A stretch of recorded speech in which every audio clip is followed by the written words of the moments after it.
Welcome to Stress Mess, a stressless podcast where the chaos is real, the caffeine is strong, and swearing sometimes happens, and that's okay.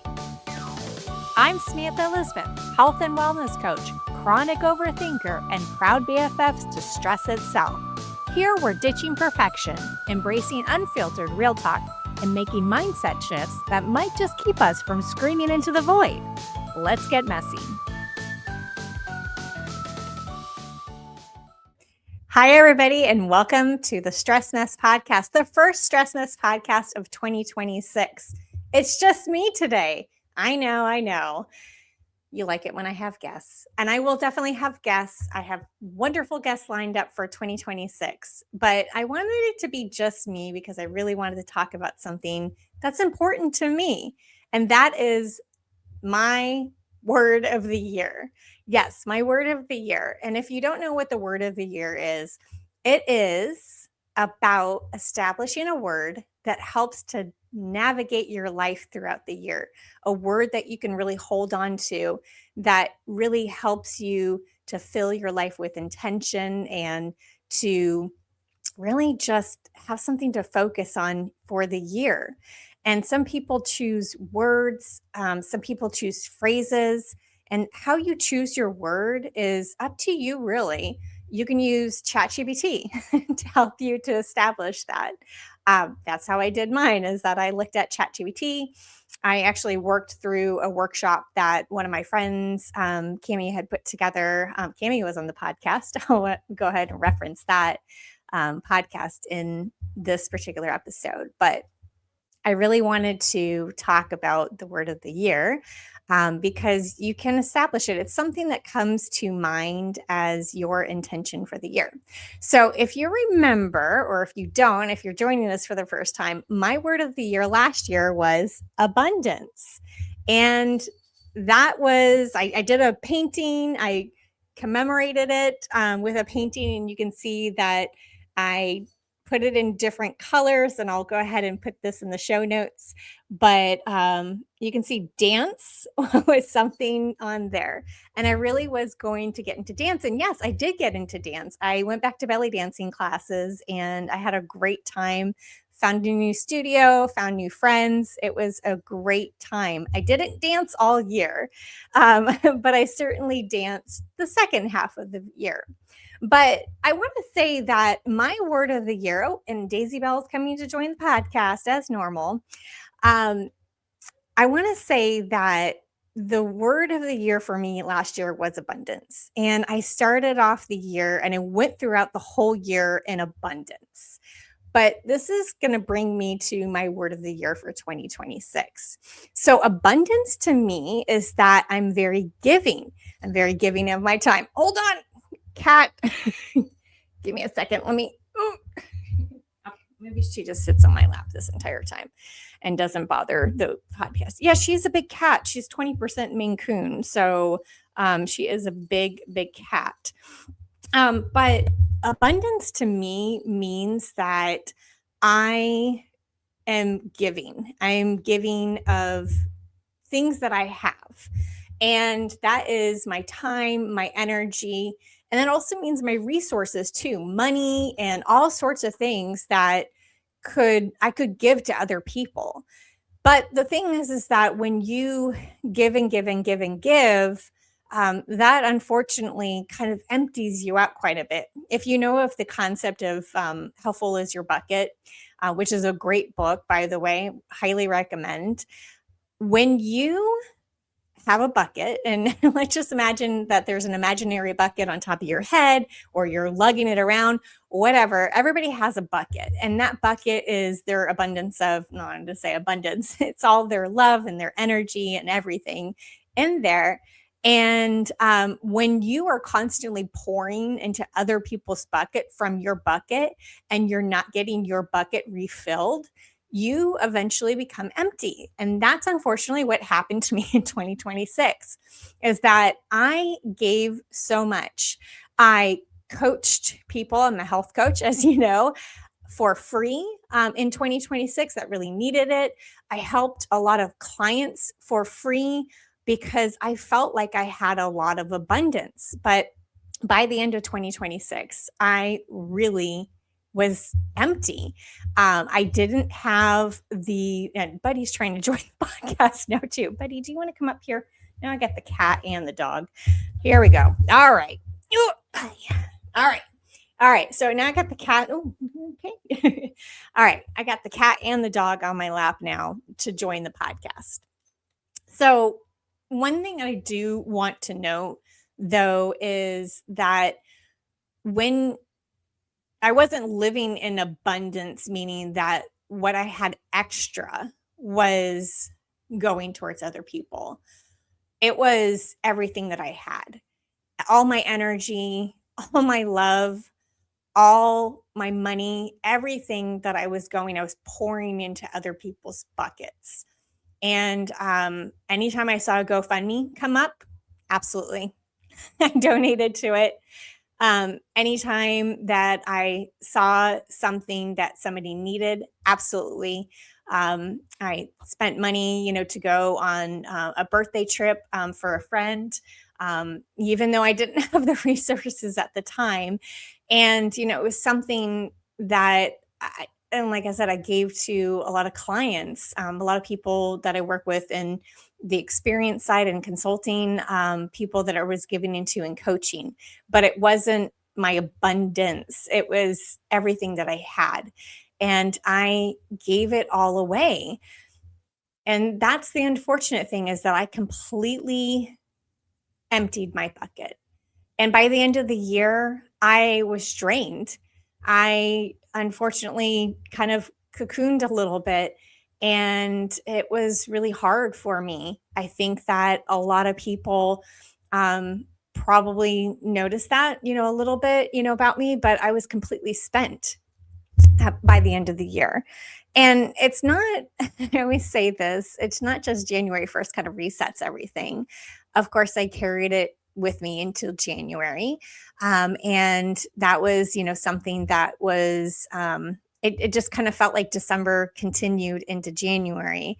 And I know I'm like, hey, Happy New Year. Welcome to 2026. And we're actually quite far into January. But that whole, like, what do they call that? The we're at the in between Christmas and New Year's, and you kind of don't know what day it is and what time it is and everything. It was because I completely spent, and I had given so much. So when I sat down to do my word of the year, I really didn't want it to be abundance again, because even though I learned my lesson about what abundance is, I really wanted it to be something that was really true to myself. Because if you think about it, abundance means that I am giving of myself and my resources and everything to other people. And, it was really about making sure other people were okay and making sure other people were happy. But I wasn't doing that for myself. And so when I went through the exercise, and like I said, I used ChatGPT to be able to establish that in the workshop that Cami put together. Like I said, there's other ways that you can do it. It's just kind of sitting down and thinking of certain words, that help guide you. But when the word had come up, I actually, it was one of those things. It was like when Harry Potter got his wand. It was like, oh, or maybe like Jeff Goldblum here. Yes, I'm wearing my Jeff Goldblum shirt. But that's what happened to me, is that when that word came up, I realized that that was going to be my word of the year. And before I reveal it, which you might guess it if I describe it. So one of the things is that I was, as a child, I had a lot of change in my life. And we were poor. So we moved a little bit, when I was a child. Then my biological father left, and our family completely uprooted from where we were living in Massachusetts. We moved across country to California. And elementary school, I think I had 6 elementary schools. It was just getting tossed around quite a bit and completely being unrooted from everything. And everywhere I went, and every new school I went to, and every new home we went to, that's where I had to become instantly comfortable. I had to become instantly comfortable with the situation, new friends, or people that I needed to instantly become friends with, or else you're going to be the weirdo at school. But that's what happened to me. And I really, really wanted to establish myself in different places because we had so much change. And it was really hard because when you go to a new school, you don't know how long you're going to be there. And that was something that it's like, can I establish friends? And oh, am I going to miss them when I leave? Am I going to leave? I don't know. And there was a lot of change that was happening. And even in my adult life, there was a lot of change that had happened. A lot of you know my first husband. When we got a divorce, it was really hard on me because he talked really badly about me to our friends and spread lies about me because he was hurt. And that was his way of getting back at me. And he turned them against me. So I went from having friends and a friend group, and of course, having a husband, to not having anything at all. And in fact, he practically turned my mom against me. So it was really hard to not have support during that time. But what I really could hold on to was my work during that time. Well, in 2016, I got laid off from that job, and I thought I was going to be there for the rest of my life. No, not the rest of my life, but at least until retirement. And I wasn't there. And so at that time, I realized something that was important to me is to have longevity, somewhere, to be able to be really established. And that's something that I call untethering. Untethering to me means that I have severed a tie and I'm floating out in space, and it's not a very comfortable place for me because I thought in my adulthood that I had more control. As a child, I didn't have control over where I was living or what school I was going to or anything like that. But as an adult, I really felt like, oh gosh, I have the control, over my own life and my own destiny, and I can establish myself in places. And that is not how my career went. My career was very much up and down, and I found myself in a lot of uncomfortable situations, really trying to establish myself in places to be able to do that. And there was a lot. I mean, if you read about my career history, there's a lot of layoffs. I get to one company and it's like, this is great. We're rocking and rolling. We're getting a team together, blah, blah, blah. And then, layoffs happen. And that happens to me. And I'm like, okay, you know what? This is not my first rodeo as far as layoffs. I can do this, get another job, going rocking and rolling, and layoffs happen. And this is unfortunate. It's unfortunate in the type of role that I was in, which is working on people or employee experience. And that's not something that always companies value. So career was not awesome. Relationships were not awesome as well, too. And I do find, that I really do try to establish myself to be able to have some normalcy and some consistency in my life, and things just go haywire sometimes. And those are all of those external factors. So when I talk about like abundance, I was putting myself out into those external factors. And that was something that I feel like, because I'm just a very giving person and I give back to people. I give to people a lot. It was really hard to see that at the end of the year that my bucket was completely empty, and I didn't have a lot to fill my bucket. And I also realized too that it's really hard for me to accept help from other people. It's hard for me to accept love from other people just because of that inconsistency in my life, and especially my inconsistency in love as well. So that is something that I realized with the abundance. I was doing a lot of external factors. I wasn't giving myself abundance. So this word of the year for 2026 is rooted. Rooted is going to help me to, I'm still going to be generous with people, but I'm also going to make sure that I also fill my own bucket and that I really root myself in things and that I really look and commit to things and, be able to really establish myself in places. So, side story. I moved to Houston, Texas in 2008. Sorry, 2008. So it's been, oh gosh, geez Louise, 2008. Oh, I can't do math right now. I don't know why the maths are not good, but it's been a long time since I've been here, 16 years, something like that. Anyway, oh God, please don't. But I gotta say that I have always not been attached to Houston, just because if you look at my past, I've moved so much. I feel like sometimes I've never been in one place and, for a year. So when I moved to Houston, I thought like, okay, well, I don't get too attached to this city because I'm eventually going to leave this city and I better not establish a lot of friendships or anything like that. But I did. I established some friendships here.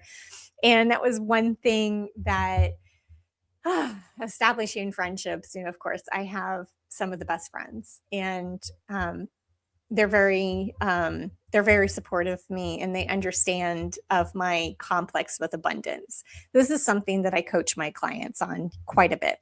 And that is I coach them on what I call pendulum swinging.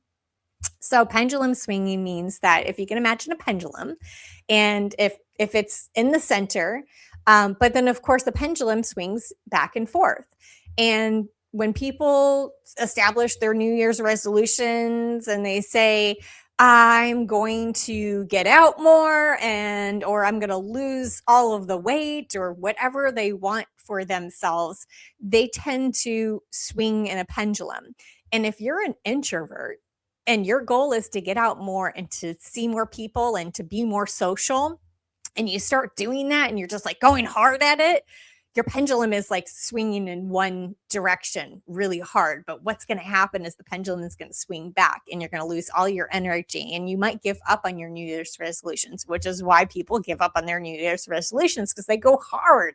They're just like, oh, I'm going to do this. I'm going to do this. And then eventually they get tired and deflated and the pendulum swings back in the opposite way, the way that they don't want to go. So there has to be some balance. So with abundance, yes, absolutely. I will still give. Will I give what I don't, or what I should say, what I don't have extra? No, I'm not going to do that this year. I am going to be still giving of my time if it's extra time. I'm still going to be giving of my resources that I have, if I have extra, but I need to fill my own bucket. So that's what Rooted is going to do for me this year. Rooted is going to help me to root within myself and be able to establish myself and be able to really root myself in Houston, Texas, really root myself in my business, my friendships, all of the things, to be able to help me to really establish, I know who I am. I just don't often tell people who I am because I'm worried about the lack of love. Hey, talk about it, the lack of love. And that's something that I really want to make sure that I'm doing that. So when I talk about not being comfortable in Houston, just because I was like, I don't need to be comfortable here. I really am going to get out and explore the city more and, really start to love Houston and be able to get a little bit more rooted in Houston.